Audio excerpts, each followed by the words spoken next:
Good morning, Jay. Miles and miles and miles and miles of big fat corns. We're in Illinois. Yes, Staunton. Corn everywhere.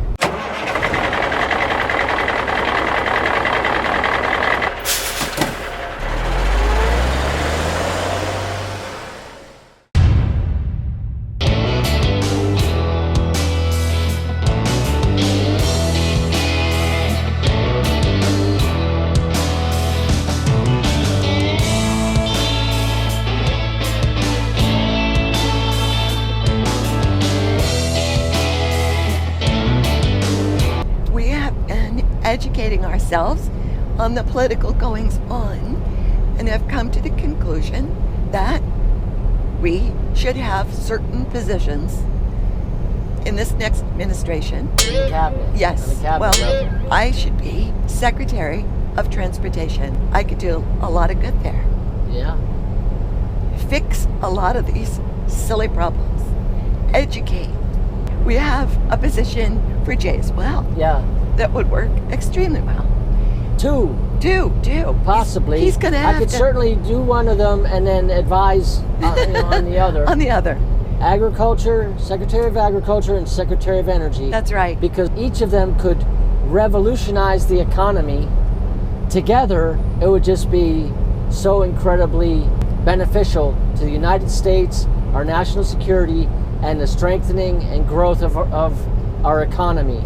Want to hear something else that I picked up today? What? Which is very much related to the job of the Secretary of Transportation. What?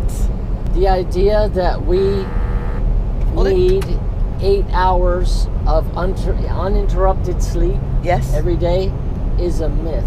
It began with the advent of the Industrial Revolution, so that the big factories could get more production labor hours out of people each day. Okay. So they started this story that people just bought into, that we need, in order to be healthy and strong and fit, we need 8 hours of sleep each day. And prior to that, that's not how people lived. They slept like in shifts. They wouldn't sleep 8 hours, they'd sleep short periods of time and get up and do, and then when they got tired, they'd sleep for another short period of time. And that's the way mankind has always done it. So when you think about where we've come from, when we were hunter-gatherers, you didn't just go crawl in a cave and sleep for 8 hours. Right. But the Industrial Revolution has to have this schedule. A workforce. Right. When you have machines running, you need people there to run them. So they started this myth at which we have grown to think is just real, is true, we believe it. As long as I've known you, you never slept 8 hours. No. And it was really hard for you. Until this. You would sleep, usually like 4 or 5 hours and get up and go and go and go and go, and you would, nap, sleep for a short time and go and go. I'm a napper. And so when we started driving and no napping, it became a necessity to sleep for 8 hours. That was tough for you at first. It's still tough. This is where it would be so vital to the trucking industry for Andrea to become the Secretary of Transportation.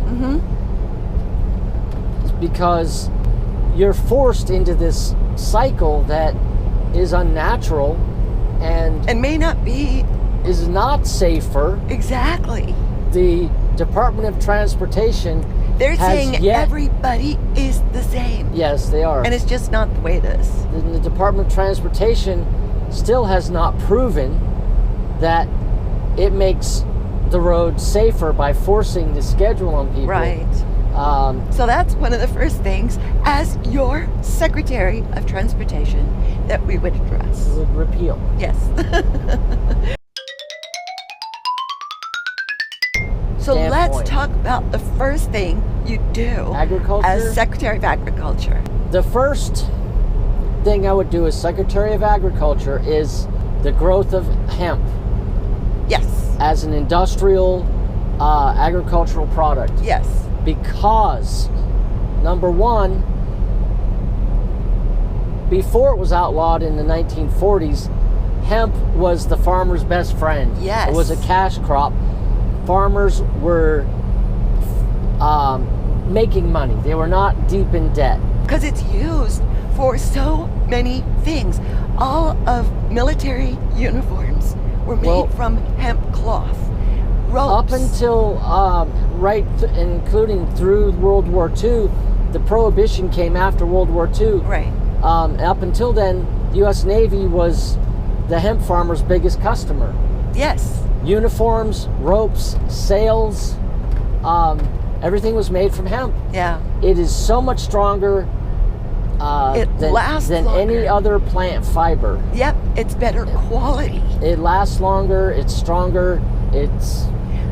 Another aspect is that it enriches the soil that it grows in. It does. It also has a negative carbon footprint. Other crops have to be rotated. You have to leave, every 7 years, you have to leave land fallow, which means you let it rest. You don't grow anything on it. But hemp replenishes the soil. Yes. It grows extremely fast. Yep. You can get several crops a year out of the same piece of land. A richer soil each crop cycle. Yep. I'm not talking about the stuff that people smoke to get high. No. We're talking about hemp. Industrial hemp. It has no THC, or so little that it's useless for the purposes of recreational, right? Getting high activity. It is very high in nutrients. It is the oil and the seeds from hemp are profound for medicinal uses.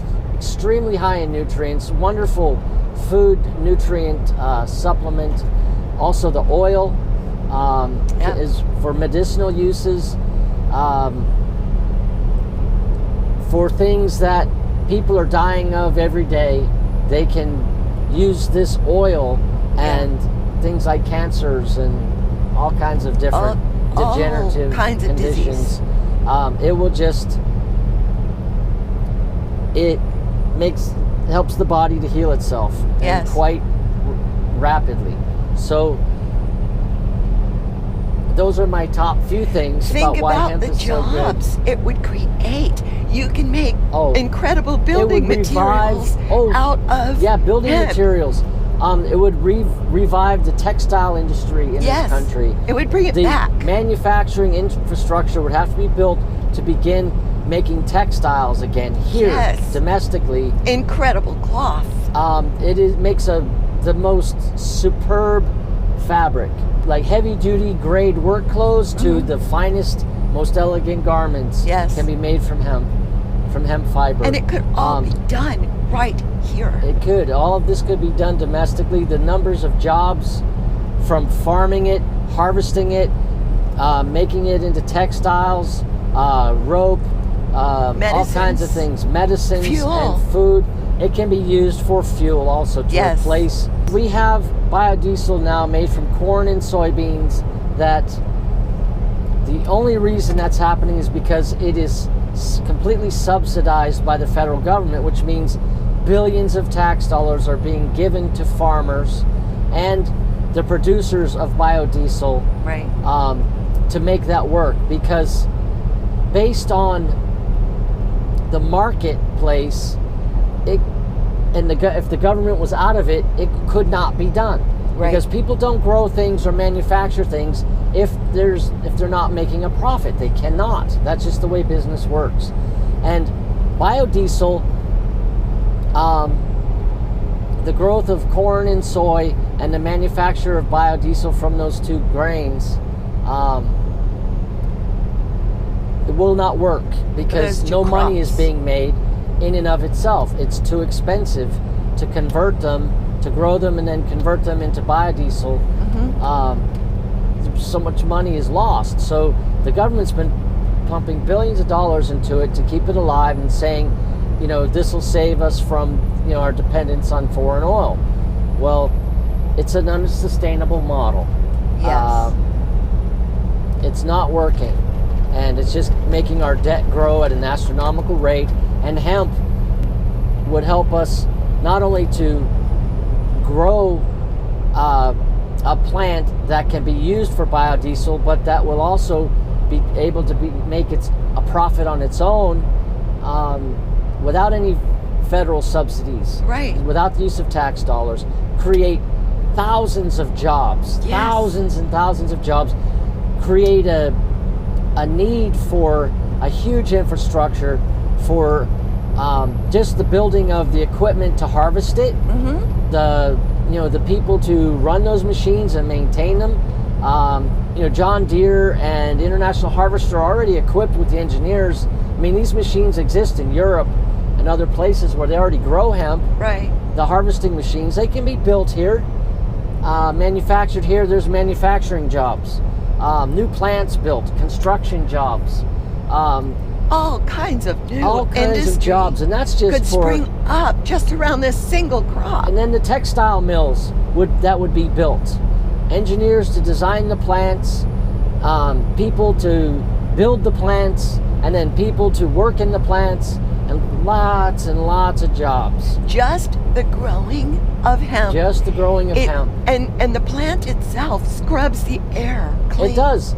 It takes carbon dioxide out of the air. That's what all plants do. But this one has a super high carbon appetite. yes. And so, and then and of course it produces oxygen. Right. So it cleans the air, and then it enriches the soil with nutrients. Yeah. And creates creates all of these products. and thousands of jobs. Yes. So that would be your first act. And then there's as the food secretary. and the medicine aspects Yes. of the plant that creates more need for infrastructure, for factories, for manufacturing facilities, and jobs. and jobs. And it's non-toxic as a building material. And building materials out of hemp. There's a whole nother industry. We need more plants, more people to build them, right. more engineers to design them, people to build them, people to work there. It can replace concrete. Yes, and it's stronger and lighter. And more durable and lasts forever. And it takes less people to build a building with it, which is absolutely natural. Yeah. And it's just incredible. It's an incredible crop. It is. It can be used for insulation, for structural, building structures. Yep. And everything that's in your house can be made from hemp. Yes. Curtains, flooring, the walls, the roof, Yeah. all the fabrics, carpet, cabinets can be made from it. Yes. On and on and on. It's amazing. It is. It's an amazing product. It has so much potential, and it needs to be cut loose. It alone could revitalize the U.S. economy and the job market Yes. in this country. Just allowing farmers to grow industrial hemp. Right. It's an Because it'd be a phenomenal thing. They are And this country needs this kind of stimulus right now. That's right. More than anything. It is vital, I think, to turning around the economy in this country. Yeah. And putting people back to work. Mm-hmm. Giving them honest, productive work they can be proud of doing. Yep. And made in the USA. Oh, made in the USA can become a great thing. A great mark of pride once again. Yes. So many products can be made from hemp. So We've just scratched the surface here. So that's why I should be the Secretary of Agriculture. this is our platform. So Hemp look for for our America. names. Hemp for the revitalization of America. That's right. Make America great again. With hemp. Hemp will do it. Yes, it will. It will. Can you imagine driving a truck, going to pick up all these products made with hemp? Now that, And transporting them. that's right, that would be exciting. Yep. With hemp fuel in the truck. Yes. Oh. Yes. Hemp diesel. Yeah, hemp diesel. And in your cars too. That's right. So there you go.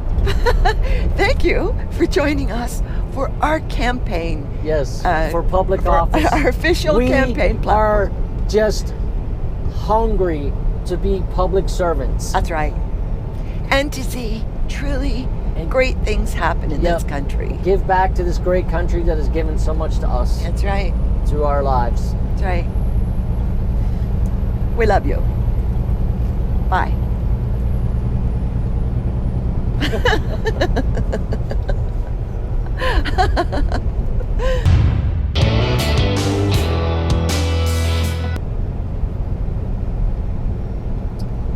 We gotta tell them about Department of Energy, though. Oh. When?